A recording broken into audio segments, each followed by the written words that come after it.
Good morning, everybody. I would be discussing about the monitoring and management of coagulation disorder in a cirrhotic patient intraoperatively. Coagulation balance in patients with liver disease. Patients with chronic liver disease have a decrease in both procoagulant factors and anticoagulant factors, which causes a delicate unstable balance in these patients, and deficiencies on both procoagulant and anticoagulant sides can make these patients susceptible to either bleeding or thrombosis intraoperatively. These patients have abnormalities in both anti-hemostatic and pro-hemostatic mechanisms in all the stages of coagulation pathway. There is a thrombocytopenia along with platelet dysfunction, low coagulation factors, low fibrinogen levels with dysfibrinogenemia, low antiplasmin levels with high tissue plasminogen activators. The pro-hemostatic abnormalities in these patients are high von Willebrand factors with high factor 8, low anticoagulant proteins, low plasminogen and high plasminogen activator inhibitor levels. Now coming to coagulation issues in liver transplantation surgery. As discussed, these patients have a lower hemostatic reserve and can have bleeding or thrombosis intraoperatively. Liver transplant surgery is a prolonged duration surgery with extensive trauma involved. It is divided into 4 phases, in which there is the first phase is the pre-anhepatic phase, second is the anhepatic phase, post-reperfusion phase, and the post-operative phase. In the pre-anhepatic phase, surgical dissection occurs. Since these patients have portal hypertension with large dilated collaterals, surgical bleeding is the hallmark of this phase, with a little contribution from the underlying coagulopathy. During the anhepatic phase, as the major vessels have been clamped, surgical bleeding is generally limited. However, reduced coagulation factor synthesis is present during this phase, and enhanced fibrinolytic activity is there due to the lack of tissue plasminogen activator clearance.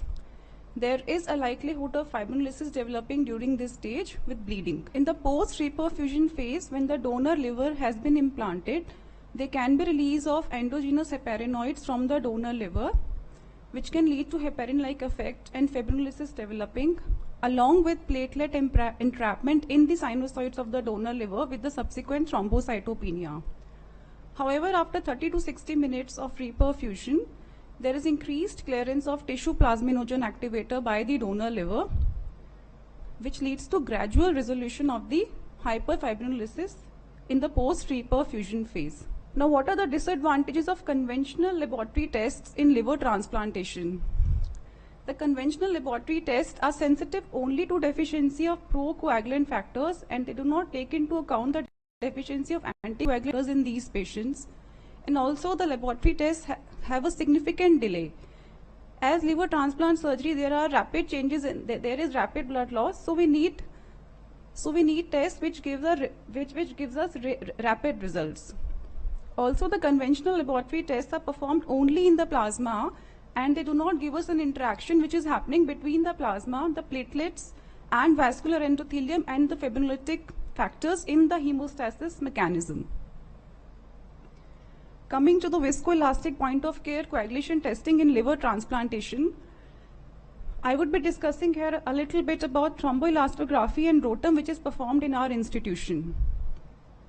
This utilizes whole blood and provides us insight into both the plasma-based and the cellular components of the coagulation pathway, and gives us complete dynamic information starting from the stage of clot formation till there is clot retraction and fibrinolysis developing in the patient.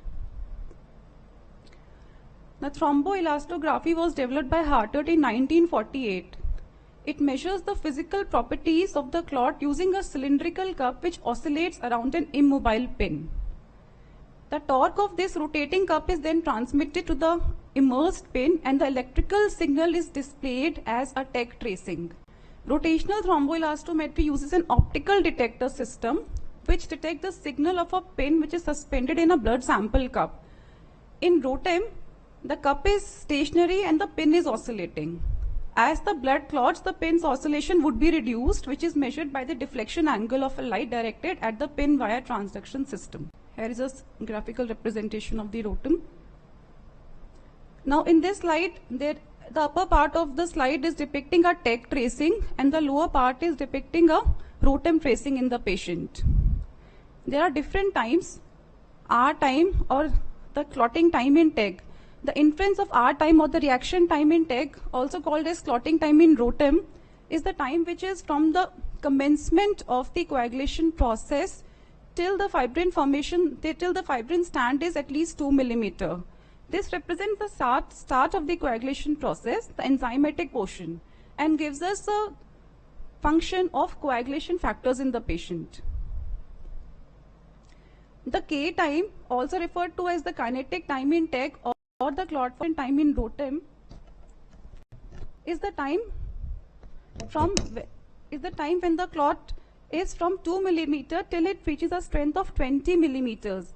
This represents the speed of clot formation in TEG or ROTEM and reflects fibrin polymerization along with interaction of the platelets. The alpha angle is the angle which is formed by a tangent line drawn between the initial split point and the curve. It represents the propagation phase of the clot and reflects fibrin polymerization with cross-linking and platelet interaction. The maximum amplitude or the MA in TEG or the maximum clot firmness in ROTEM represents the ultimate strength of the fibrin clot which is formed. This reflects the interaction of fibrin with platelets and factor 13. After reaching the MA or MCF, the fibrinolytic system is activated and which is measured in TEG or ROTEM as LY30 or CL30 at 30 minutes. This gives us the function of the fibrinolytic system. Now coming to normal values, the normal values is generally 4 to 8 minutes, K is 1 to 3 minutes, alpha angle is 55 to 78 with the MA of 51 to 69. LY30 is in studies that has to be found up till 3% normal and by manufacturer recommendations up to 7.5% to be normal. Now coming to interpretations. Different activators are added to TEG and ROTEM to see the effect, to see the different pathways and to see the effect of fibrinogen and heparin in the patients. ROTEM consists of extem, intem, fiptem, aptem and heptem. In intem we add ellagic acid to see the intrinsic clotting cascade. In extem, tissue factor is added which gives us a function of the extrinsic clotting cascade in the patient. In fiptem we add a platelet inhibitor which inhibits the platelet to isolate the contribution of fibrinogen in these patients. In aptem we add aprotinin or tranexamic acid to detect fibrinolysis developing in the patient. In heptem, heparinase is added which inhibits the heparin and tells us about the presence of heparin in the patient. Similarly, in TEG, a heparinase TEG, we add heparinase to inhibit the heparin. In functional fibrinogen TEG, we add a group 2B3 inhibitor to inhibit the platelets and to isolate the contribution of fibrinogen in TEG tracing. A rapid TEG which is done in our institution, we add tissue factor plus kaolin which activates the clotting cascade to expedite the result within 15 to 20 minutes. In conventional TEG, we add kaolin which activates the clotting cascade to expedite the results. Now in this slide, there are different TEG tracings. The TEG tracing in black shows a normal hemostasis. The first TEG tracing in blue shows a low clotting factor function as the R time is significantly prolonged. In the second TEG tracing, the MA is reduced which shows a low platelet function in the patient. In the third TEG tracing, as the alpha angle is also reduced, which is majorly a component of fibrinogen, we can suspect a hypofibrinogenemia in this patient. In the last blue TEG tracing, there is a combination of low platelet functions along with low clotting factors in the patient. The TEG tracings in pink reflect a hyperthrombotic TEG. The first pink TEG tracing shows a platelet hypercoagulability as the MA is significantly increased. The second TEG tracing, the R time is reduced, which shows an enzymatic hypercoagulability. The third TEG tracing in pink shows a combination of both. Now the TEG tracing in green shows hyperfibrinolysis developing in the patient, in which after reaching the MA, there is hyperfibrinolysis developing in the patient. In this slide, we see the different ROTEM tracings in a normal non-coagulopathic healthy person. Now coming to different ROTEM interpretation scenarios. In the scenario A, we see that the MCF is reduced. However, when we perform a FIPTEM for this patient, the FIPTEM tracing is seen to be normal. This indicates a platelet deficiency in this patient. In scenario B, when we perform a FIPTEM for the patient, the tracing shows a less MCF, which suggests that there is a dysfibrinogenemia or a hyperfibrinogenemia developing in the patient.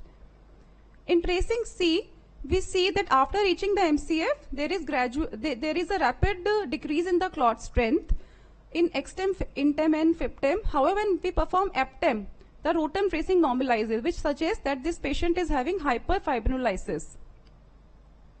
In the scenario D, the clotting time is prolonged in INTEM. However, in HEPTEM, the tracing normalizes, which suggests that this patient might have heparin in the circulation.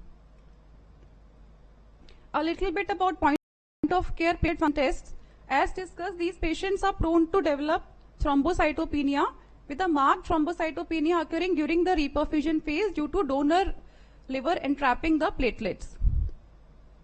Platelet function analyzer gives us a rapid assessment of platelet function at high shear rates as compared to low shear rates, which is done in TEG. It has been demonstrated in experimental settings to have a higher sensitivity and specificity compared to TEG. Its use with TEG has been reported to increase the predictive power of post-operative blood loss. Now, what does evidence say?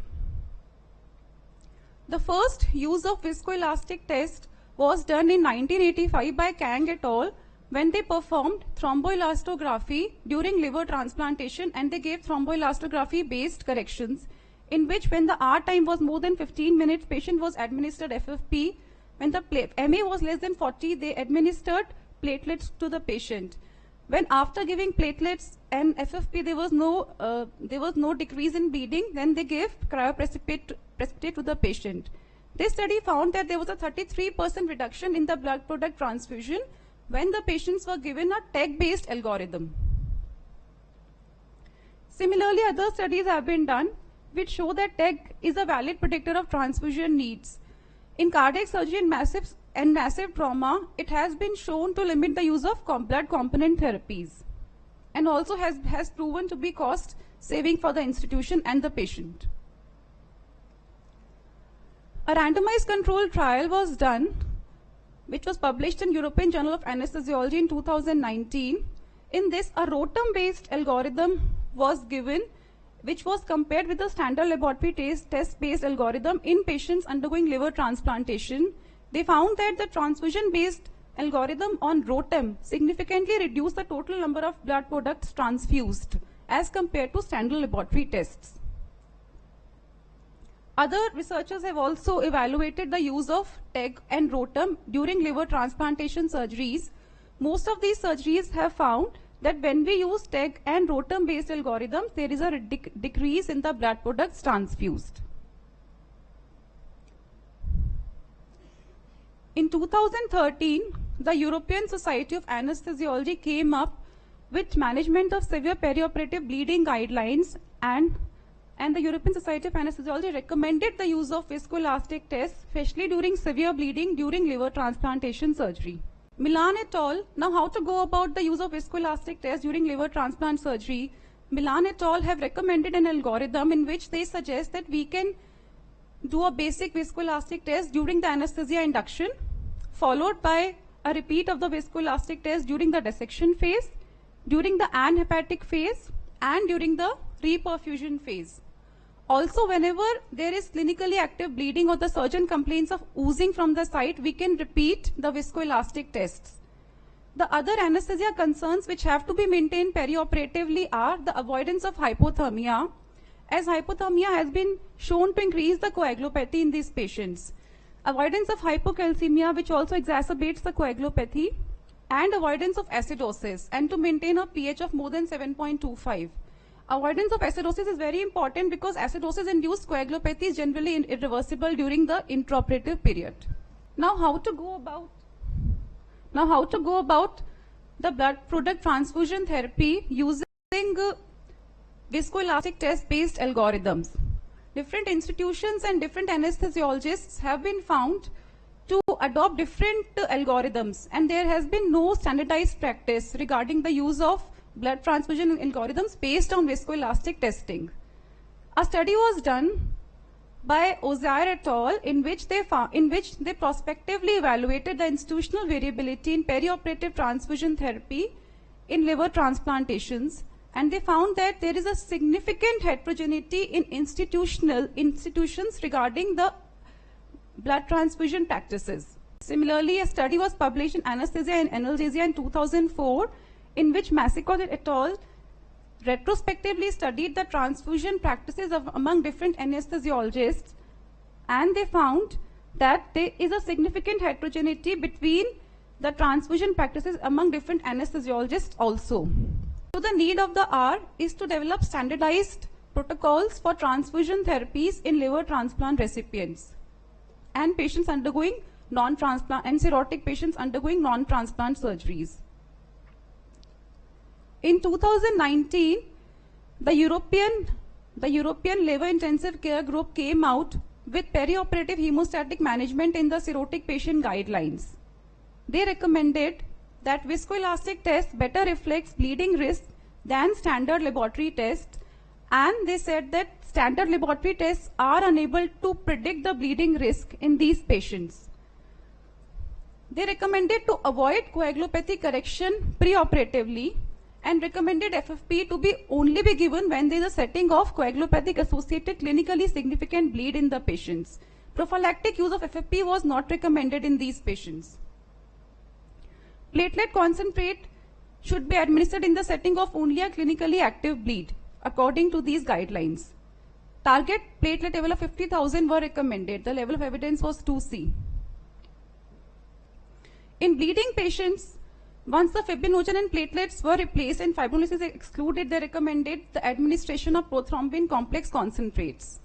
With no indication of recombinant factor 7A administration, these guidelines found good evidence of antifibrinolytic use. The level of evidence was 2C. And they recommended the use of a low CVP with restrictive fluid strategy intraoperatively. In 2018, an expert panel of liver transplant anesthesiologists came up with perioperative coagulation management guidelines in liver transplant recipients. These guidelines recommended that FFP, cryoprecipitate platelet should only be administered in the setting of a clinically significant active bleed in the patient, and prophylactic use of FFP cannot currently be recommended in these patients. They recommended a target fibrinogen levels of 150 to 200 milligrams per deciliter in these patients and recommended the use of viscoelastic tests for better perioperative management. As we are using FFP, cryoprecipitated and platelets in our institution, I would be telling the recommendations for them. These guidelines recommended the use of FFP when the TEG heparinase R time is more than 14 minutes. The level of evidence was 2C. A rotum extem CT of more than 80 seconds with no fluid overload. A rotum intem CT of more than 240 seconds along with checking of heptem to exclude the heparin effect. Or if no viscoelastic testing was available for the patient, then an INR of more than 1.4 or PTO or a BIPGT more than 1.5. The cryoprecipitate recommendations as given by this recommendations were a TEG MAFF of less than 7 to 8 along with an angle of less than 45, or a rotum extem MCF of less than 45 with a fiptem MCF of less than 8. A rotum extem MCF of less than 35 with fiptem MCF of less than 8 in absence of a diffuse clinical bleeding. They recommended the laboratory fibrinogen levels of less than 100 to be given fibrinogen levels or cryoprecipitate infusion. The recommendations for platelet therapy according to these guidelines were level of evidence 2C in which the TEG MAFF was more than 7 and the MA on TEG was less than 40, a rotum extem MCF of less than 35 plus a rotum fiptem MCF of more than 8, a rotum extem atem of less than 30 with 8 and fiptem of more than 8, or a platelet count of less than 50 if there was no facility of viscoelastic testing available in the institution. These guidelines said that antifibrinolytic therapy should only be considered in patients who are having significantly active bleed when fibrolysis is suspected or has been clinically confirmed on viscoelastic tests in the patient, and the benefit of prophylactic antifibrinolytic therapy has not been demonstrated. Conclusion: in light of the recommendations shared today, there is an urgent need to adopt the said recommendations in daily practices among different anesthesiologists and different institutions. Thank you.